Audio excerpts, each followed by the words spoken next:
Junior NTR గారి హీరోగా ప్రశాంత్ నీల్ కాంబినేషన్లో రాబోతున్న సినిమా రీసెంట్గా గ్రాండ్గా లాంచ్ అయిన సంగతి తెలిసిందే. అయితే ఈ ఈవెంట్లో ఎన్టీఆర్ గారి ఫ్యామిలీ సందడి చేసిన సంగతి తెలిసిందే.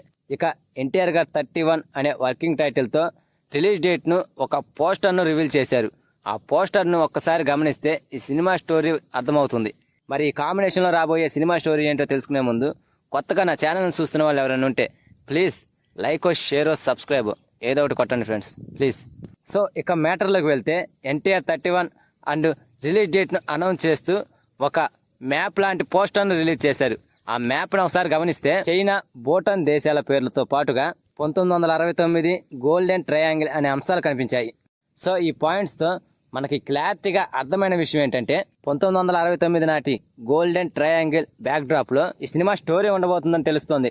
చైనా, భూటాన్, సిక్కిం మధ్య నల్లమందు వనరులు పుష్కలంగా ఉన్న ఈ ప్రాంతాల్లో జరిగే కథనే ఈ సినిమాలో చూపిస్తారని తెలుస్తోంది.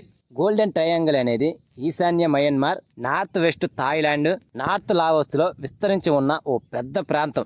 ఇది 1950s నుండి ప్రపంచంలోని అతిపెద్ద నల్లమందు తయారు చేసే ప్రాంతాల్లో ఒకటిగా నిలిచింది. దీనినే డ్రగ్ క్యాపిటల్ గా పేర్కొన్నారు. మరి ఈ గోల్డెన్ ట్రయాంగిల్లో స్మగ్లింగ్ కార్యకలాపాలను నిర్వహించే కున్సా కుమాంటింగ్ అనే వ్యక్తి డ్రగ్ లార్డ్ అనే పేరు పొందాడు. షాన్ స్టేట్ ఆర్మీ గోల్డెన్ ట్రయాంగిల్లోని నార్కోటిక్స్ ట్రాఫికర్స్ పై సైనిక చర్య ప్రారంభించి 1969లో కున్సాన్ను అరెస్టు చేశారు. ఇప్పుడు ఈ సంఘటనల ఆధారంగానే ఈ సినిమా తెరకెక్కుతుందని తెలుస్తోంది. కేజీఎఫ్లో కోలార్ గోల్డ్ మైన్స్, సలార్లో ఆయుధాల రవాణా గురించి చూపించిన నీలు తారక్తో డ్రగ్స్ మాఫియా గురించి చూపించబోతున్నాడు. డార్క్ థీమ్తో elevation scenes, emotion scenes, intense action scenes ఇవన్నీ స్క్రీన్ పై ప్రజెంట్ చేసే నీలు వాటన్నిటిని అద్భుతంగా హ్యాండిల్ చేసే తారక్ స్క్రీన్ పై ఎలాంటి అద్భుతాలను చూపిస్తారో చూడాలి. ఇక ఈ సినిమాకి టైటిల్ వచ్చేసరికి డ్రాగన్ అని అనుకుంటున్నారు. రిలీజ్ డేట్ మాత్రం 2026 జనవరి 9వ తారీఖున సినిమా రిలీజ్ చేస్తున్నామంటూ ప్రకటించేశారు.